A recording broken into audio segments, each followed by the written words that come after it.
रहीम हमारा ये जो ट्रेनिंग सेशन के हवाले से जो ख़ास तौर पर क्लासरूम मैनेजमेंट की हवाले से ट्रेनिंग का एक सेशन है, जिसमें आज बैच वन की वर्कशॉप जो है, ये बैच वन की ट्रेनिंग है। ये प्री सर्विस ट्रेनिंग के हवाले से एक ट्रेनिंग है, और उसमें क्लासरूम मैनेजमेंट के ऊपर आज हम बात करने जा रहे हैं। आप लोग साथ साथ ज्वाइन होते जाएंगे, जितने भी स्टूडेंट्स, तो वो मुझे नज़र आते जा रहे हैं। बसूरत हम स्टार्ट करते हैं क्लासरूम मैनेजमेंट को। आपके सामने टॉपिक जो है वो बड़ा क्लियरली आपको नज़र आ रहा होगा, और इसमें चंद चीज़ें भी आपको नज़र आ रही होंगी मुख्तलिफ अंदाज में। ये कहीं ना कहीं क्लासरूम मैनेजमेंट के हवाले से इनका तज़किरा भी होता है, और एक टीचर जो है वो इनको यूज़ भी करता है क्लासरूम के हवाले से। हम इन तमाम चीज़ों के ऊपर बात करते हुए आगे चलेंगे। क्लासरूम मैनेजमेंट की जहाँ तक बात है, वो टीचर के ऊपर उसका बहुत ज़्यादा इन्हिसार होता है। टीचर कौन सा? टीचर एक ऐसी कैंडल की मानंद है कि जो अपने आप को कंज्यूम करता है ताकि वो लाइट फ्राहम करे, और वो लाइट दूसरों के लिए। So a good teacher is like a candle, it consumes itself to light the way for others. Teacher consume करते हुए दूसरों के लिए रोशनी का बायस बनता है, और जितनी बेहतर तौर पर वो रोशनी आगे फैलाएगा, उतनी ही बेहतर तौर पर उसकी जो कम्युनिटी है, उसके जो लर्नर्स हैं, उसके जो स्टूडेंट्स हैं, वो उतना ही बेहतर तौर पर अचीवमेंट की तरफ जाएंगे, उतना ही बेहतर तौर पर परफॉर्म भी कर पाएंगे। तो जहाँ क्लासरूम मैनेजमेंट की बात हो रही होती है, क्लासरूम मैनेजमेंट का सबसे बड़ा जो फैक्टर है, या जो क्लासरूम मैनेज करने वाला जो सबसे अहम फ़र्द है, वो टीचर है। सो टीचर को थोड़ा सा देखते हुए फिर हम आगे क्लासरूम मैनेजमेंट को भी देखते हैं। सो माटो इसका क्या है, जब हम क्लासरूम मैनेजमेंट के हवाले से देखें, so learning is finding out what you already know. चंद एक टर्म्स हैं जो क्लासरूम मैनेजमेंट के हवाले से या क्लासरूम इंस्ट्रक्शंस के हवाले से जिनको हम जानते हैं, उसमें लर्निंग भी है। लर्निंग के साथ साथ डूइंग का आंसर है कि जब हम कुछ करके सीखते हैं तो उसका कितना इफेक्ट होता है, और फिर टीचिंग के साथ भी आ जाता है। सो एक टीचर जो है वो कहीं ना कहीं ये तीनों तरह की जो सरगर्मियों में से गुजरा होता है। So learning is finding out what you already no, doing is demonstrating that you know it, and teaching is reminding others that they know just as well as you. So teacher has to be able to make other students so that they know the same as the teacher knows for himself. जिस तरह से teacher खुद के लिए जानता है, teacher जिस तरह खुद अपने लिए एक डिसिप्लिन किस्म के इंसान के तौर पर अपने आप को प्रेजेंट करता है, उसी तरह से टीचर फिर चाहता है कि उसकी क्लास भी उतना ही डिसिप्लिन्ड हो, उतनी ही अच्छी हो, उतनी ही बेहतर हो। जब ये तीनों चीज़ें हम देखते हैं, we all learners, teachers as well as students, we all learners, doers and teachers। ये तीनों खूबियाँ जो हैं वो हमारे अंदर जब हम देखते हैं, और फिर the wonder of teaching is watching caterpillar becomes butterfly. एक स्टेज से होते हुए जब आप ऊपर जाते हो, and my motto is to teach is to touch life forever. Teaching is not just telling something. Teacher is making person able to change his life. जो टच उसकी उसकी ज़िंदगी को हमेशा के लिए बदल देने का नाम जो है, ये टीचिंग है, और टीचर के अंदर ये क्वालिटी है। We are teachers trying to change the world one desk at a time. और फिर मुख्तलिफ लोगों ने टीचर्स के हवाले से और टीचिंग के हवाले से और टीचिंग और एक्शंस के हवाले से और डूइंग के हवाले से बात की। जैसे बेंजामिन फ्रैंकलिन ने कहा था, tell me and I forget, teach me and I may remember, but involve me and I learn. Teacher का काम टीच की हद तक, टेल की हद तक नहीं है, बट टीचर का काम स्टूडेंट्स को इन्वॉल्व करने की हद तक है। टीचर का काम जो है स्टूडेंट्स को टीच करने की हद तक है, और टीच किस तरह से हो कि जिसमें स्टूडेंट्स को make them able to do something and bring some type of changes in themselves. So involving जहाँ होगी, जहाँ डूइंग होगी, वहाँ पे क्लास की मैनेजमेंट भी हमारे सामने आएगी। और टीचर को अगर हम देखें टीचर के जो वर्ड्स हैं आपके सामने जो है वो 7 वर्ड्स हैं टीचर के, TACHER। सो दीज 7 वर्ड्स जो हैं वो किसी चीज़ को रिप्रेजेंट कर रहे हैं। That's mean talent, education, attitude, character, harmony, efficient और रिलेशन। ये सारी चीज़ें टीचर की क्वालिटीज़ के अंदर हमें नज़र आती हैं। टैलेंटेड होगा, एजुकेटेड होगा, एटीट्यूड उसका टूवर्ड्स लर्नर्स बहुत अच्छा होगा, character one of the major characteristic of a teacher, competence जहाँ मैं कहता हूँ तो अक्सर कंपिटेंस, करेक्टर एंड कॉन्फिडेंस, तीन बड़ी जो मेजर कंपोनेंट हैं टीचर की क्वालिटी के अंदर। फिर हार्मनी, एफिशिएंट और रिलेशंस हैं। सो इनके साथ टीचर जो है वो क्लासरूम के अंदर जब आते हैं, and all your dreams can come true if you have the courage to pursue them, and teacher make that possible, and the best teacher teaches from the heart, not from the book। जब ये सारे काम teacher एक कर रहा होगा classroom management के हवाले से, क्लासरूम इंस्ट्रक्शंस के हवाले से, तो फिर उसकी क्लास भी बेहतर तौर पर आगे बढ़ रही होगी और उसकी क्लास भी वेल मैनेज्ड होगी। These are some of the points कि जो हम आगे इनको डिस्कस करेंगे, जिसमें क्लासरूम मैनेजमेंट को हम देखेंगे, जिसमें classroom rules, classroom arrangement, classroom schedule, classroom routine, classroom proximity and body language, classroom floor space. ये चंद ऐसी चीज़ें हैं कि जो क्लासरूम मैनेजमेंट को करने के लिए हमें एसेंशियल रिक्वायरमेंट्स हैं। अगर हम इन सारी पॉइंट्स को मद्देनज़र रखेंगे तो फिर हम क्लासरूम को बेहतर तौर पर मैनेज कर सकेंगे।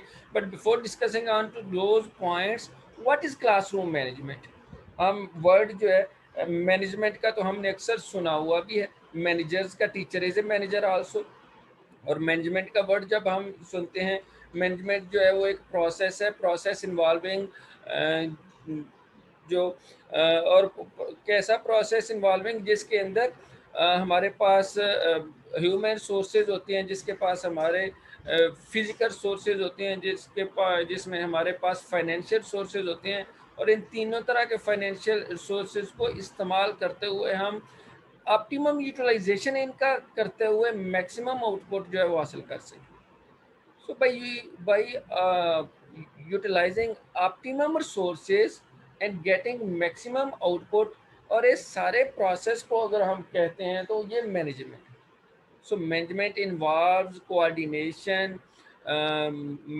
arranging, planning, arranging, coordination, human resources, physical sources and financial sources in order to achieve objectives. और अचीव ऑब्जेक्टिव्स कैसे होंगे? जब optimum utilisation of resources with maximum output हो जाएगा तो वो मैनेजमेंट हो जाएगी। यही क्लासरूम मैनेजमेंट के अंदर जब हम आते हैं तो हमारा मकसद तलबा को लर्न करवाना है, तलबा के बिहेवियर के अंदर मॉडिफिकेशन लेकर आना है, तलबा के अंदर पॉजिटिव चेंज इन बिहेवियर लेकर आना है।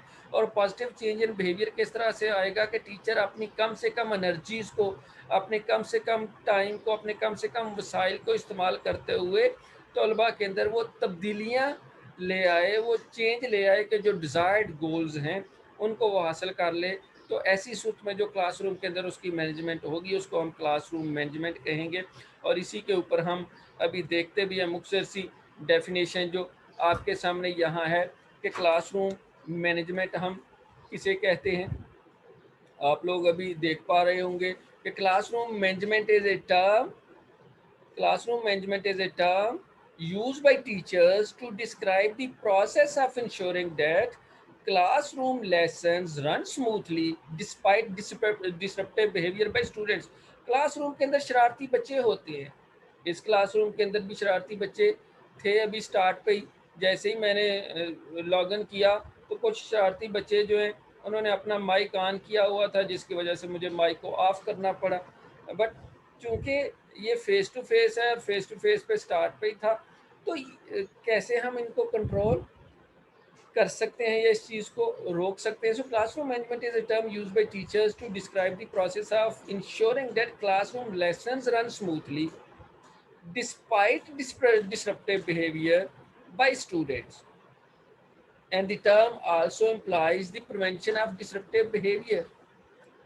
क्लासरूम के अंदर जो शरारती बच्चे हैं, जो डिसरप्टिव बिहेवियर वाले हैं, उनके होते हुए भी किस तरह से क्लासरूम को आप बेहतर तौर पर लेकर जा सकते हो, अपने लेसन को आप कंटिन्यू और स्मूथली आप पढ़ा सकते हो। और फिर सिर्फ यही नहीं बल्कि उनके जो डिसरप्टिव बिहेवियर को कैसे आप ख़त्म भी कर सकते हैं। सो ये दोनों चीज़ें हम जो देखते हैं क्लासरूम मैनेजमेंट के हवाले। So classroom management is a way of organising the resources, pupils and helpers so that teaching and the learning can process in an efficient and safe manner। इस डेफिनेशन के अंदर दोनों बड़ी सादा सी और आसान सी और कम्प्रिहेंसिव आप समझ रहे होंगे और आसानी से समझ आ रही होगी। क्लासरूम मैनेजमेंट कौन सा है? It is a ways of organizing resources. जैसे मैंने पहले मैनेजमेंट की बात की, और मैनेजमेंट जहाँ पे भी होगा वहाँ ऑर्गेनाइजेशन ऑफ रिसोर्सेज आ जाएंगी। सो ऑर्गेनाइजेशन ऑफ रिसोर्सेज है, pupils एंड हेल्पर्स हैं, so that teaching and learning can process in an efficient and safe manner. Teacher teaching बेहतर तौर पर कर सके और जो लर्नर हैं, स्टूडेंट्स हैं, वो बेहतर तौर पर लर्न कर सकें। तो इस सिलसिले को हम कहेंगे कि ये क्लासरूम मैनेजमेंट होगी। और जहाँ क्लासरूम मैनेजमेंट होगी फिर वहाँ कुछ और चीज़ें भी हो रही होंगी, और कैसे बेहतर तौर पर वो हो सकती हैं। अगर मैं क्लासरूम मैनेजमेंट की बात करूँ, यहाँ आपके सामने मैंने व्हाट इज़ क्लासरूम मैनेजमेंट की अगर बात कर रहा हूँ, what is classroom management? Classroom management is actually deals with effective discipline. Classroom management deals with being prepared for the class. Classroom management is actually motivating your students, that is being used to motivate your students. It is providing a safe, comfortable learning environment, and it's building your students self-esteem, and then it's being creative and imaginative in daily lessons। जहाँ आपकी classroom management होगी तो ये सारे you can say that classroom management की आपके सामने importance आ जाती है। Not only those, there are so many others कि जब हम क्लासरूम को बेहतर तौर पर मैनेज कर रहे होते हैं तो फिर हम अपने उस मकसद को अचीव भी कर सकने के काबिल हो रहे होते हैं। सो ये क्लासरूम मैनेजमेंट के हवाले से जहाँ what is classroom management is different to different people, so it's different for everyone. क्यों क्लासरूम मैनेजमेंट डिफरेंट हो जाती है? बिकॉज टीचिंग स्टाइल जो है वो डिफर करते हैं। 1000 टीचर 1000 मेथड। मैं कहता हूँ अगर 100 टीचर से पूछो तो आपको 100 मुख्तलिफ तरह के मेथड ऑफ टीचिंग जो है उनको पता चलेगा। पर्सनैलिटी और एटीट्यूड से मुख्तलिफ होते हैं। No one two person can be equal in their personality. कुछ जो है वो जैसे वो जोंग ने कहा था कि कुछ ऐसे लोग होते हैं जिनको हम अंदरूबरी और कुछ को ब्रूबरी कहते हैं। ये थोड़ी सी डिफरेंट टर्म्स है, डिफ़िकल्ट टर्म्स हैं उर्दू में। इंग्लिश में आसान है। इंग्लिश की आप खुद अभी देखिएगा कि क्या इसको कहते हैं। पर्सनैलिटी वाइज जो दो तरह के पर्सनैलिटी के होते हैं स्टूडेंट्स पॉपुलेशन के हवाले से, not all management strategies are effective for every teacher. So try different strategies to see if they work for you. और हम आगे देखेंगे भी कि कौन कौन सी स्ट्रेटजीज हम कर सकते हैं, but you can use different strategies. और फिर क्लासरूम मैनेजमेंट इंपॉर्टेंट क्यों है? दो मैंने यहाँ सिर्फ और सिर्फ फंक्शंस जो हैं वो ऐड किए हैं। तो why it is important? Classroom management क्यों इम्पॉर्टेंट हैं? दो चीज़ें अभी आपके सामने यहाँ जो बयान की हुई हैं आप लोगों को नज़र आ रही होंगी। One is the satisfaction and enjoyment है। सो सेटिस्फैक्शन एंड इंजॉयमेंट में, and second one is classroom management and effective instruction जो है। तो सेटिस्फैक्शन एंड इंजॉयमेंट कैसे हो सकती है? सेटिस्फैक्शन एंड इंजॉयमेंट में अगर आप देखते हैं, so in teaching satisfaction and enjoyment in teaching are dependent upon leading students to cooperate. So classroom management issues are of highest concern for beginning teachers। तो स्टार्ट पे जो होते हैं ये मसाइल ज़्यादा इनका सामना करना पड़ता है। और satisfaction and enjoyment in teaching are dependent upon leading students to cooperate. अगर आप स्टूडेंट्स को अपने साथ लेकर चलोगे, स्टूडेंट्स को आपस में ग्रुप्स की सूरत में कुछ ना कुछ एक्टिविटीज़ करवाओगे, तो आप देखिएगा स्टूडेंट्स के अंदर भी सेटिस्फैक्शन और एंजॉयमेंट होगी, एज वेल एज टीचर भी उसको एंजॉय करेगा। And classroom management and effective instruction are key to ensuring students' success in learning। अगर आप क्लासरूम मैनेजमेंट बेहतर तौर पर करते हो, और पहले भी हमने अभी देखा कि दैट इज एक्चुअली की एंड दैट्स की to student successful learning.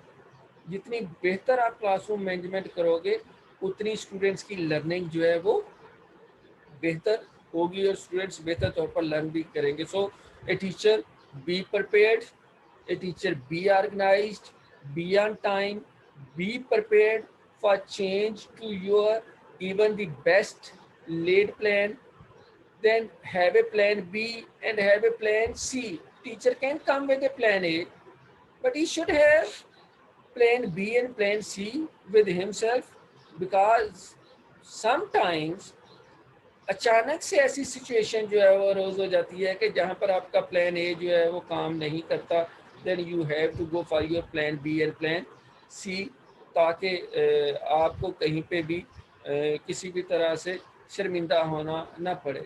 So teacher को प्रिपेयर होना पड़ता है और प्रिपेयर होके ही आना चाहिए। और फिर जब क्लासरूम मैनेजमेंट के अंदर आ जाते हैं, हमने सारी मैनेजमेंट की देखी और टीचर को हमने देखा कि teacher has to be well prepared, teacher has to be organised, be on time, be prepared for changes, have plan B and plan C. तो फिर जब मैनेजमेंट के अंदर आ जाएगा और क्लासरूम के अंदर मैनेजमेंट बेहतर तौर पर करनी है तो फिर किस तरह से की जा सकती है। So teacher has some type, teacher should have some types of rules, or you can say rules for rules, and those rules are for actually classroom rules. तो टीचर के पास कुछ ना कुछ क्लासरूम रूल्स होने चाहिए और उन्हीं क्लासरूम रूल्स को इस्तेमाल करते हुए क्लासरूम को बेहतर तौर पर इफेक्टिवली, एफिशिएंटली और स्मूथली फिर आगे भी लेकर चल सकते हैं। So what are the classroom rules? So what is happening in classroom, और व्हाट टाइप ऑफ क्लासरूम्स के जिनकी हमें जो हम देखते हैं और समझते हैं कि हमारी क्लासरूम के अंदर होने चाहिए। सो चंद एक यहाँ रूल्स के हवाले से जो आपके सामने बात करूँगा। तो जब क्लासरूम रूल्स की हम बात करते हैं तो क्लासरूम रूल्स में डिसिप्लिन आता है, प्रोसीजर्स आते हैं और रूटीन्स आते हैं। तो रूल्स वो तीन तरह से होंगे। सो वेल डिसिप्लिन क्लासरूम के अंदर तीन चीज़ों को सामने रखा जाता है, डिसिप्लिन है, प्रोसीजर्स हैं और रूटीन्स हैं। हम तीनों को देखते हैं कि what is discipline, what is procedure and what is routines, हम तीनों को देखेंगे। But effective teachers introduce rules, procedures and routines on a very first day of school and continue to teach and reinforce them throughout the school year. कैसे हम बेहतर तौर पर class को मैनेज कर सकते हैं कि right at the start of your session और right at the start of the first day at school, teacher कुछ डिसिप्लिन रूल्स को, कुछ प्रोसीजर्स को, कुछ रूटीन्स को बच्चों के सामने जो है वो डिफाइन कर देता है और फिर पूरा साल उसको दोहराता रहता है ताकि तलबा उसे आगा रहें और क्लास को बेहतर तौर पर मैनेज करें और क्लासरूम के अंदर किसी भी तरह के डिसरप्टिव बिहेवियर का बायस नहीं बने। यहाँ जैसे चंद रूल्स आपके सामने बयान हुए हैं, आप देख पा रहे होंगे क्लासरूम रूल्स हैं। सो क्लासरूम रूल्स कौन से हैं?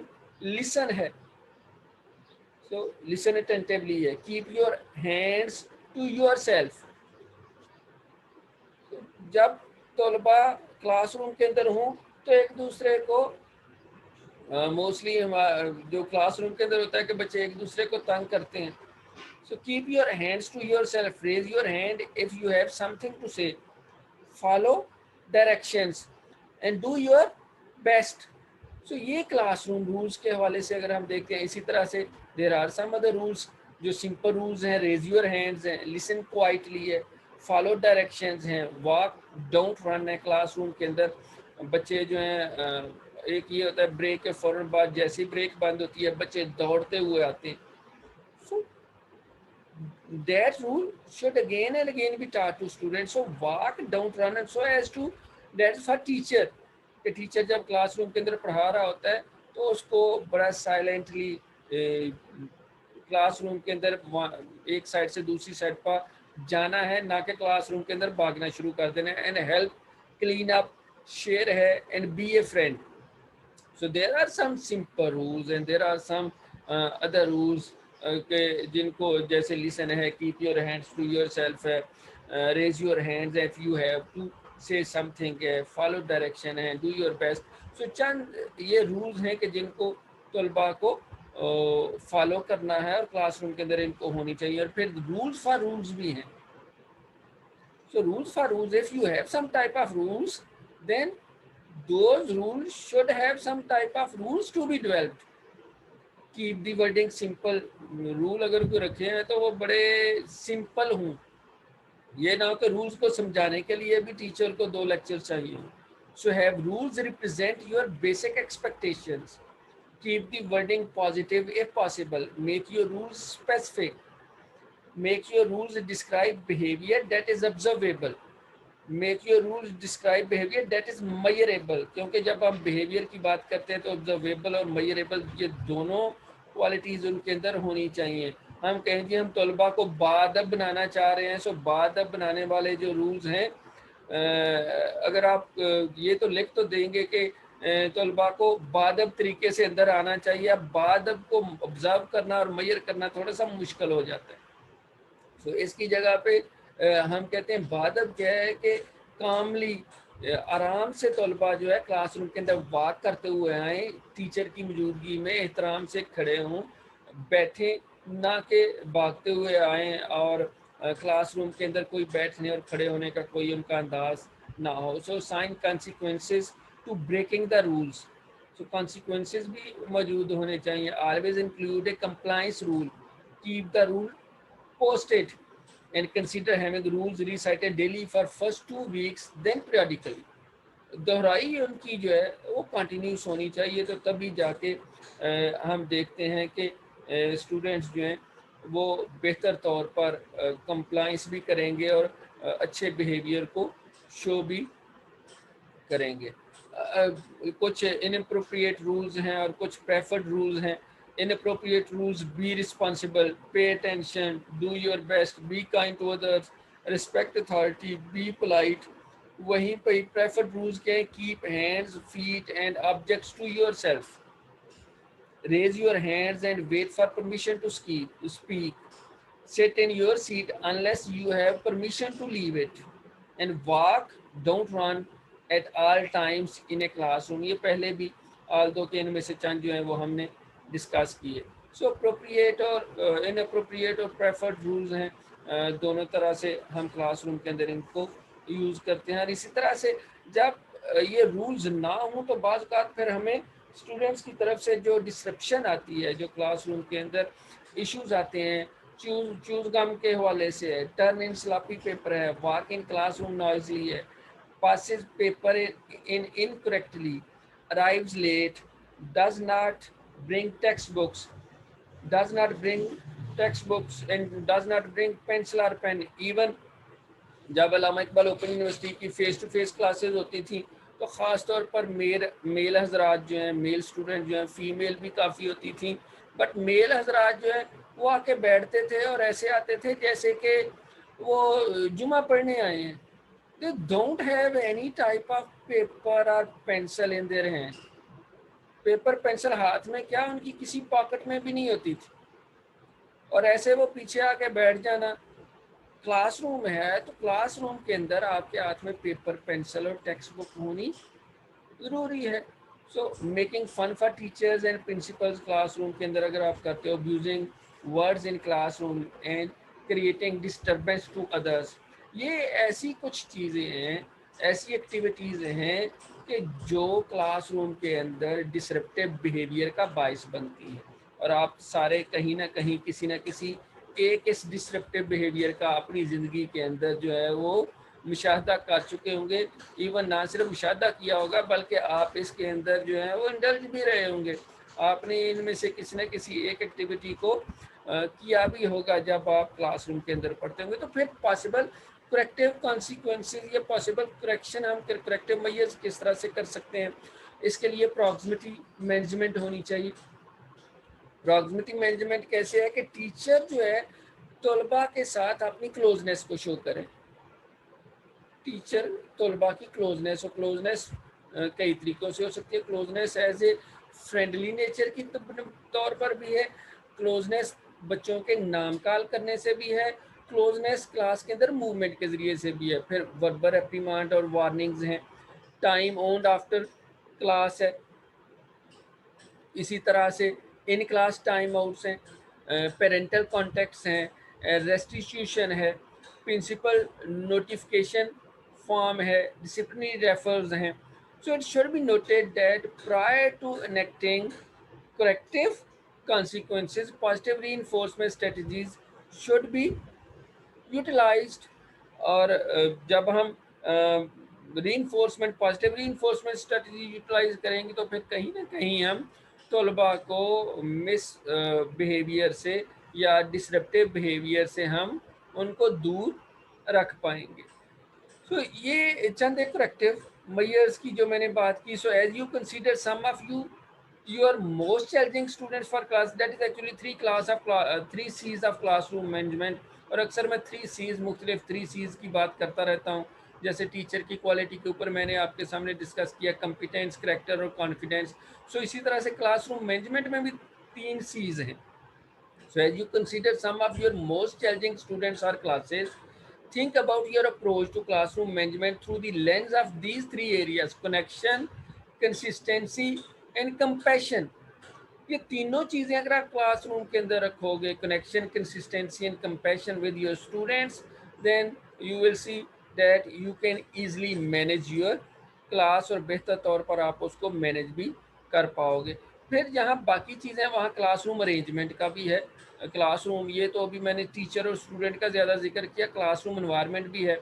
सो make sure all students can see and hear clearly.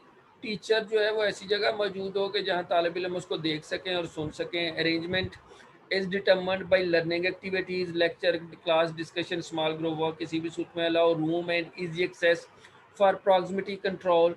जो आपकी क्लोजनेस है, मूवमेंट है, और मूवमेंट में क्लोजनेस जो है, think through class procedures and learning activities and arrange the room in a best possible way. Eye contact, जो proximity और बॉडी लैंग्वेज के हवाले से eye contact, facial expression, gestures, physical proximity to students and the way you carry yourself will communicate that you are in calm control of the class and mean to be taken seriously. So be free to roam. Class के अंदर आपकी जो roaming है, class के अंदर आपका जो घूमना है, क्लास के अंदर जो आपकी फिजिकल प्रॉक्सिमिटी टू स्टूडेंट्स हैं, even physical proximity of student जो हैं, स्टूडेंट्स कितने, और आजकल के दौर में तो फिजिकल प्रॉक्सिमिटी बहुत अहम है. ये कोविड-19 की सिचुएशन में जब हम देखते हैं कि फिजिकल प्रॉक्सिमिटी का बड़ा ख्याल रखा जाता है कि बहुत ज़्यादा साथ स्टूडेंट ना अटैच होकर बैठे हों, बल्कि एक सीट छोड़ के स्टूडेंट्स को बैठने का कहा जाता है. इस तरह से कॉन्टेक्ट, आई कॉन्टेक्ट बहुत अहम है. फेशियल एक्सप्रेशंस हैं, जेस्चर्स हैं, ये तमाम के तमाम क्लासरूम मैनेजमेंट के हवाले से बहुत अहम तस्वर किए जाते हैं. क्लासरूम स्केजुअल आपको करना पड़ता है, कैसे कर सकते हो. वाइड डाउन टाइम है. सो अप्रॉक्सीमेट 70% जो स्कूल का टाइम होता है वो एकेडमिक एंगेजमेंट के अंदर यूज़ होता है. सो इसलिए हर एक्टिविटी को आप ऑन टाइम शुरू करें. द बेस्ट बिहेवियर प्लान और एक्सीलेंट एकेडमिक लेसन प्लान. अगर आप बेहतर से बेहतर एक्सीलेंट जो बिहेवियर प्लान करना चाहते हो, सो बेस्ट बिहेवियर प्लान के लिए आपको एकेडमिक लेसन प्लान अगर आपने किया हुआ होगा तो फिर उससे बेहतर कोई और प्लान नहीं है कि जिसके ज़रिए से आप तलबा के बिहेवियर को बदल सको. और कैसे आप कर सकते हो, क्लासरूम स्केड्यूल कर लें. जैसे अगर 45 मिनट्स का पीरियड है तो 5 मिनट्स टीचर विशिंग स्टूडेंट्स हैं, 10 मिनट्स रिवीजन और इंट्रोडक्शन ऑफ न्यू कॉन्सेप्ट है, 20 मिनट्स टीचिंग मेथडोलॉजी और एक्सप्लेनेशंस के ऊपर हैं, 5 मिनट्स जो है कंक्लूड दी टॉपिक और क्वेश्चन आंसर के ऊपर हैं, और 5 minutes thanks giving and revision next day topic के ऊपर है. सो 45 मिनट्स की आपने क्लासरूम मैनेजमेंट इस तरह से करनी है कि जिसके तहत आप आसानी के साथ अपने सबक को कंक्लूड भी कर सकें. और जब रूटीन्स के ऊपर आ जाओ तो क्लासरूम रूटीन्स में जो वीक है, फर्स्ट रेफरेंस जो है वो टीचिंग एक्सप्लेनेशन है, फिर सेकंड रेफरेंस नोटबुक रिव्यू है, थर्ड रेफरेंस जो क्लास टेस्ट और वीकली टेस्ट हैं. जब ये भी चीज़ें आप क्लासरूम के अंदर रखोगे रूटीनली और वीकली, तो फिर स्टूडेंट्स जो हैं वो अपने आप को मैनेज रखेंगे. इवन क्लासरूम फ्लोर स्पेसिंग को अगर आप देखते हो तो फ्लोर स्पेसिंग किस तरह से आपने करनी है. Arrange desk to optimise the most common type of instruction task that you will have students engaged in. Rows और कॉलम्स की सूरत में आपने, या डेस्क क्लस्टर्स की सूरत में रखने हैं, या यू शेप की सूरत में रखने हैं, या रोज की सूरत में साइड टू साइड रखना है या रोज़ की सूरत में फ्रंट टू बैक रखना है। और फिर ये सारी चीज़ें हम क्लासरूम फ्लोर स्पेस को सामने रखते हुए करते हैं। Make sure you have access to all parts of room, feel free to assign seats and change at will, minimize the disruptions caused by high traffic areas in a class. So arrange to devote some of your bulletin boards display space to students' work. If needed, arrange for a timeout space in your classroom that is an unobstructed as possible. Desks do not have to be in traditional row, but all chairs should face forward so that all eyes are focused on teacher. तो ये चंद एक force floor space के हवाले से बातें हैं कि जिनको मद्देनज़र रखना है, और अगर आप इन चीज़ों को मद्देनज़र रखते हो तो फिर आप क्लास को बेहतर तौर पर देख भी पाते हो और मैनेज भी कर पाते हो। और इसके साथ साथ चंद अटेंशन सिग्नल्स भी हैं जिनको आपको सामने रखना है, like decide upon a signal you can use to get students attention. So decide upon a signal, कोई एक सिग्नल आप रख लो। हमारे यहाँ तो डंडा ही सिग्नल इस्तेमाल होता है, but don't use it now. आजकल के दौर में जिस हम इसको इस्तेमाल नहीं कर सकते, but there should be signal, teacher की तरफ से कोई ऐसा जेस्चर, कोई ऐसा कोई सिग्नल हो कि जिससे तलबा की टेंशन हो जाए। So teach students to respond to signals by focusing on you and maintaining complete silence. So example जैसे दी हैंड रेज, टीचर हाथ खड़ा करता है तो सारे के सारे जो है वो स्टॉप हो जाते हैं। आपने अभी देखा होगा अर्तुगरुल गाजी का ड्रामा या उस्मान करलूस उस्मान का, तो वो दौड़े घोड़े के ऊपर बैठे हुए दौड़ते जा रहे होते हैं, और जैसे ही जो सरदार है ही रेज्ड हिज हैंड, तो सारे के सारे एकदम से अपने घोड़ों को ब्रेक लगा लेते हैं। या अगर उनके जो कबीले के लोग हैं उनके जो उताक के आगे आके शोर कर रहे होते हैं, तो जैसे ही वो हाथ खड़ा करते हैं तो सारे के सारे खामोश हो जाते हैं।